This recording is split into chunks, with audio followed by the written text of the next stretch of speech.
नमस्कार दोस्तों, पिछली वीडियो में आपने देखा कि अर्जुन सिंह ने एक विधायक से लेके और 2 बार मुख्यमंत्री बनने तक का सफर तय किया।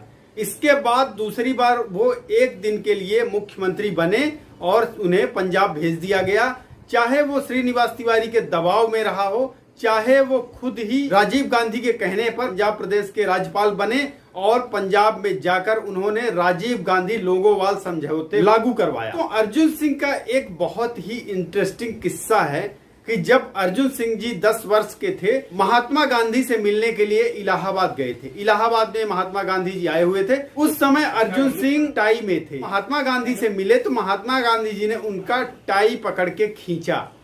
अर्जुन सिंह ये पूरी तरह से समझ चुके थे कि महात्मा गांधी चाहते हैं कि ये टाई उनको नहीं पहननी चाहिए। बात अंत समय तक कभी भी अर्जुन सिंह ने टाई नहीं पहनी। उनके खानदान में वो एक रईस खानदान से आते थे, राजा महाराजाओं के खानदान से आते थे। राजाओं महाराजाओं के खानदान में होता था, कभी कोई बर्थडे मनाया जाता, कोई सेलिब्रेशन होता था तो राजाओं के कपड़े पहनाए जाते थे। लेकिन अर्जुन सिंह ने कभी राजाओं वाले कपड़े धारण नहीं किए, नहीं पहने। तो पंजाब राज्य के राज्यपाल बनते हैं अर्जुन सिंह। वहां जाकर राजीव गांधी लोगोवाल समझौता लागू करवाते हैं। इसके बाद ठीक 8 महीने बाद राज्यपाल पद से इस्तीफा दे देते हैं। 1985 में एक उपचुनाव में दक्षिणी दिल्ली से सांसद चुने जाते हैं और उन्हें वाणिज्य मंत्रालय में मंत्री बनाया जाता है। लेकिन अर्जुन सिंह यही नहीं रुकते हैं। अर्जुन सिंह 1986 में वाणिज्य मंत्रालय से भी इस्तीफा दे देते हैं। वाणिज्य मंत्रालय से इस्तीफा देने के बाद अर्जुन सिंह को संचार मंत्री बनाया जाता है। 1988 तक वो इस पद का निर्वहन करते हैं। राजीव गांधी को लगता है कि मोतीलाल वोरा चुनाव की कमान संभाल नहीं पाएंगे और फिर से कांग्रेस की सरकार मध्य प्रदेश में नहीं बन पाएगी, इसलिए दोबारा से उन्हें अर्जुन सिंह को मध्य प्रदेश भेजा जाता है और मोतीलाल वोरा को बीच में ही रोककर 1988 में अर्जुन सिंह को दोबारा से मुख्यमंत्री बनाया जाता है। यानी कि वो तीसरी बार, एक दिन के लिए दूसरी बार, तीसरी बार फिर बंद।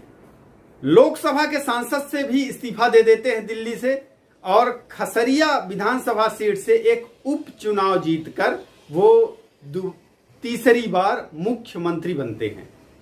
लेकिन फिर बात वहीं आ गई कि कहां एक पद पर टिकते हैं।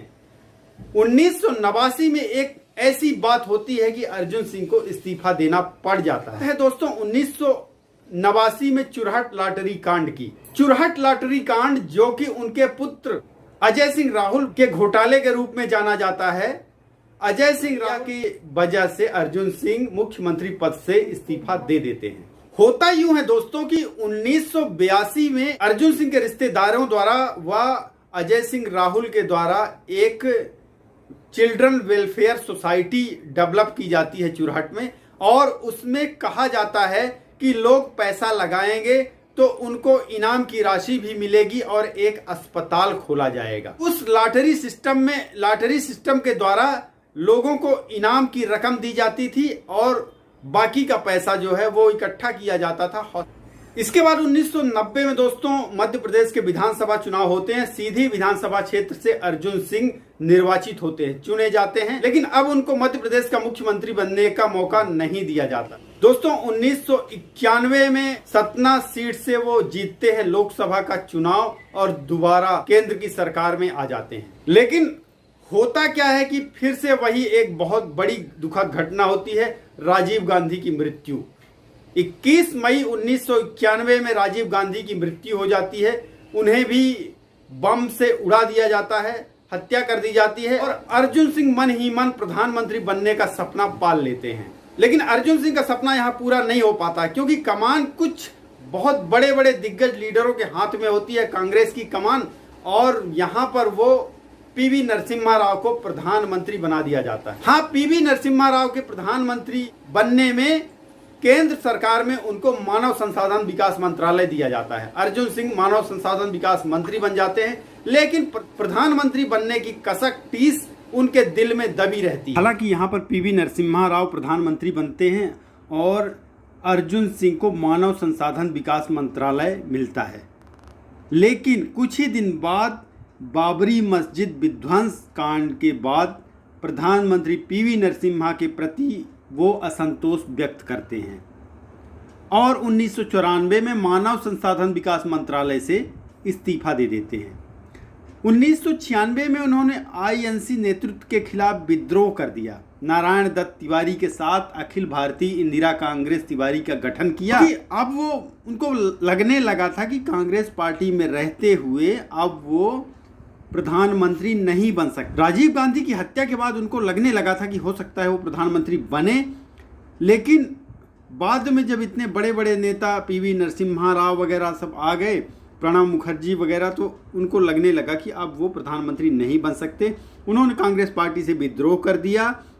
नारायण दत्त तिवारी के साथ में अखिल भारतीय इंदिरा कांग्रेस पार्टी बनाया। हालांकि 1996 में सतना से वो हार गए थे लोकसभा चुनाव। बाद में जब सोनिया गांधी कांग्रेस पार्टी की अध्यक्ष बनी तो फिर से वो कांग्रेस में लौटे और 1998 में होशंगाबाद से उन्हें टिकट दी गई, वहाँ से वो हार गए, क्योंकि अब उनके हार का दौर शुरू हो चुका। एक समय था कि जब वो ऊंचाई पर चढ़ते गए, लेकिन जब आप किसी पद को बार बार ठुकराते हो ना, तो फिर वो आपको ठुकराने लगता। 1998 में होशंगाबाद से हारे। सन 2000 में वो मध्य प्रदेश राज्यसभा के लिए चुने गए प्रदेश से, क्योंकि अब पार्टी को भी लगने लगा था, उनको खुद को भी लगने लगा था कि अब चुनाव जीतना बहुत मुश्किल हो चुका है, उम्र भी हो चुकी थी। 2006 में वो फिर से राज्यसभा के लिए चुने गए। 2000 में उन्हें उत्कृष्ट सांसद का पुरस्कार दिया गया, कांग्रेस की पार्टी। उन्होंने 2004 से 2009 तक मनमोहन सिंह कैबिनेट में मानव संसाधन विकास मंत्री का भी काम किया। फिर उम्र ने भी उनका साथ देना बंद कर दिया, एक एज होती है ना। और फिर पार्टी में बड़े बड़े नेता आए, लीडर आए, और राहुल गांधी का भी उदय होता है उसी टाइम।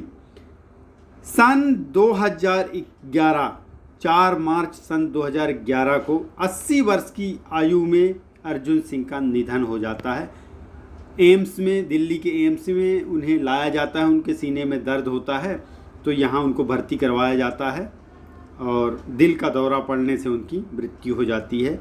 उनका अंतिम संस्कार उनके गृहनगर चुरहट में किया जाता है। लेकिन वो चले गए लोक से, फिर भी उनके किस्से आज भी मशहूर हैं और लोग मानते हैं कि एक ऐसा धाकड़ नेता था। हालांकि लास्ट में उन्होंने बहुत बड़ी गलतियां तो पूरे राजनीतिक जीवन में उन्होंने की, एक से एक पद ठुकराए, सिर्फ मुख्यमंत्री की चाहत में।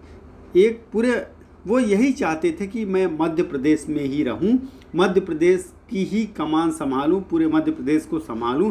हालांकि उनके कार्यकाल में, उनके शासनकाल में बहुत अच्छा कई सारे ऐसे काम भी हुए, डेवलपमेंट भी हुए हैं। बाद में दोस्तों वो अपने एक शिष्य दिग्विजय सिंह को छोड़ गए हैं, सेम उसी ढर्रे पर, उसी रास्ते की राजनीति करने के लिए। लेकिन दिग्विजय सिंह उनसे भी आगे निकल चुके हैं। अगला जो वीडियो आएगा दिग्विजय सिंह के बारे में आएगा गाइस, तो आप लोग बने रहिए चैनल फाइंड हाउस पर। चैनल फाइंड हाउस को अगर आप लोगों ने सब्सक्राइब नहीं किया तो सब्सक्राइब कर लीजिए, बेल आइकॉन को ऑन कर लीजिए ताकि आगे आने वाले वीडियो की नोटिफिकेशन आपको मिलते रहें। बहुत बहुत धन्यवाद आपको।